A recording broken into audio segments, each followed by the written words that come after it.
ఇది బయటికి మార్గం.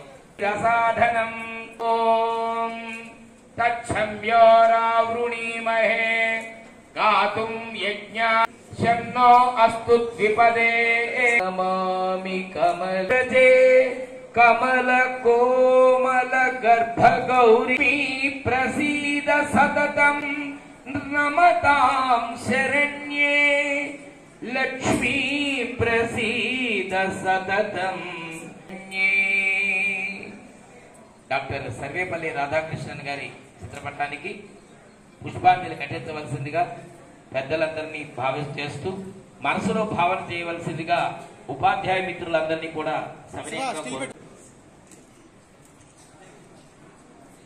ఎవరికి లేని ఉత్తమ ఇప్పుడు అన్ని సేవల కంటే మాధవ్ మేము ఈ స్థాయిలో ఇక్కడ నడక ఈ పదవిలోనే అంటే చిన్న ఉదాహరణ కానీ ఈరోజు ముఖ్యంగా మీకు అందరికీ శుభాకాంక్షలు తెలియజేసుకుంటున్నాను.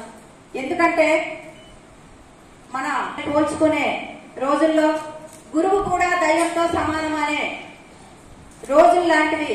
కాబట్టి మీరందరూ కూడా పిల్లలకి ఎంత క్రమశిక్షణగా ఉండాలని నేర్పిస్తారు. మరి అలాగే ప్రతి ఒక్కరు కూడా అదే విధంగా క్రమశిక్షణతో ఉండి ప్రతి ఒక్కరు కూడా ఒక ఉన్నతమైన స్థానానికి చేరుకునే వరకు మీరందరూ ఒక కృషిని పట్టుదలను మీరు వారికి చాలా చక్కగా నేర్పించి మరి ఒక ఉన్నతమైన స్థానంలో పెడతారు.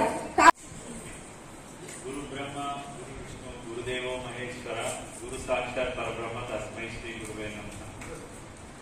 ఈరోజు గురు పూజోత్సవం అంటే మన ఉపాధ్యాయ కుటుంబంలో ఒక సభ్యుడిగా నేను ఈరోజు స్టేజ్ మీద మాట్లాడడం చాలా సంతోషంగా ఉంది. ఇంతకుముందు నేను టీచర్గా చేసినప్పుడు నేను అక్కడికి వచ్చినవాడిని. నన్ను కూడా పిలుస్తారా లేదా అని స్టేజ్ మీద ఆలోచించేవాడిని ఇంకా ఉపాధ్యాయుగా. ఒకసారి వచ్చింది ఫిజిక్స్ లో నాకు భౌతిక శాస్త్ర ఉపాధ్యాయుగా. అది ఇప్పటికీ నెంబర్ వేసుకుంటుంటే చాలా సంతోషంగా ఉంది. అక్కడి నుంచి మన యాక్సిడెంట్ ఎలా ఉంటుందో అని మెంబర్స్ అందరినీ కలిసినందుకు.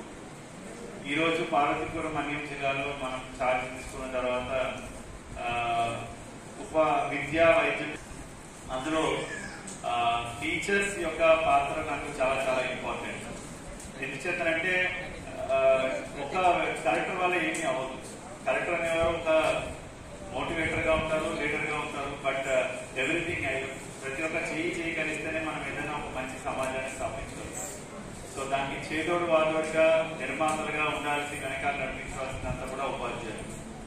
ఉపాధ్యాయ వృత్తి ఎంత గొప్పది అంటే ఉదాహరణ చెప్తాను. ముఖ్యంగా మన శ్రీకాకుళం ఉత్తరాంధ్ర జిల్లా టీచర్లే ఇది చాలా పాపులర్ చేశారు. ఎందుకు చెప్తానంటే నేను డైట్ లో చదువుకున్నాను. అంటే రాజమండ్రి బొమ్మూరు దగ్గర డైట్ లో నేను స్టూడెంట్.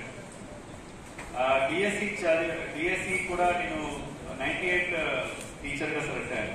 సో చాలా మందికి ఉన్న అపో ఏంటంటే నేను గ్రూప్ 1 కూడా సాధించి శ్రీకాకుళంలో టెక్కలి కూడా వెళ్ళడం జరిగింది ఒకసారి. సో వాళ్ళకి ఆర్టీఓ అంటే తెలియదు, టీచర్ పోస్ట్ అంటేనే గొప్పది. అంటే ఐఏఎస్ అనే దానికంటే డిఎస్సికి చాలా ఎక్కువ వాల్యూ ఇచ్చేవారు. అంటే నీకు ఇంకా డిఎస్సి రాలేదా అనేవారు. ఐఏఎస్ వచ్చింది అంటే నీకు ఇంకా డిఎస్సి రాలేదా అనేవారు. అంటే వాళ్ళ ఉద్దేశం ఏంటంటే వాళ్ళ ఫ్యామిలీలో ఎవరైనా టీచర్ అయితే ఆఫ్ ఇంకా ఫ్యామిలీ సెట్ అయింది, పెళ్లి గుర్తించడం, కట్టడం ఎక్సెట్రా ఎక్సెట్రా అయిపోతుంది. సో అలాగా టీచర్ కి ఒక ఎలివేషన్ వచ్చింది అంటే మన ఉత్తరాంధ్ర జిల్లా వాళ్ళు చాలా మంచి ప్రతిభ చూపిస్తారు. మా డైట్ లో కూడా 70% ఉత్తరాంధ్ర వాళ్ళు ఎక్కువగా ఉండేవారు. సో మనకి టీచర్ వృత్తి చాలా చాలా నోబుల్ ప్రొఫెషన్. దానికి మనం చాలా మంది స్ఫూర్తి ప్రదాతలు ఉన్నారు. ఇప్పుడు దానికి చెప్తే సర్వేపల్లి రాధాకృష్ణ గారి గురించి మాట్లాడాల్సి వస్తే గాంధీజీ గారు ఆయన ఎలా పోల్చారంటే మీరు కృష్ణుడు అయితే నేను మీ దగ్గర భారతంలో నేను మీ దగ్గర నేర్చుకున్నటువంటి అర్జునుడు వంటి వాణి అని అన్నారు. ఎందుకంటే అతనికి ఉన్న ఫిలాసాఫికల్ మైండ్, అతనికి ఉన్నటువంటి తాత్విక చింతన, అతనికి ఉన్నటువంటి ప్రొఫౌండ్ విజ్డమ్ అండ్ నాలెడ్జ్ ని ఆయన అంత గొప్పగా చూడటం జరిగింది. కాబట్టి జాతి పిత మహనీయులు ఆయన కూడా ఆయన దగ్గర శిష్యుడిగా భావించుకునేవారు. సర్వేపల్లి రాధాకృష్ణ గారు ఒకే ఒక మాట అంటారు.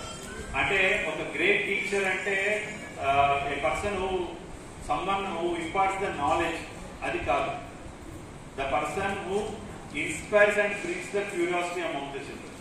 అంటే చాలా మంది ఏమనుకుంటారంటే చదువు చెప్పేస్తే నేను టీచరు అని అనుకుంటారు. అది కాదు.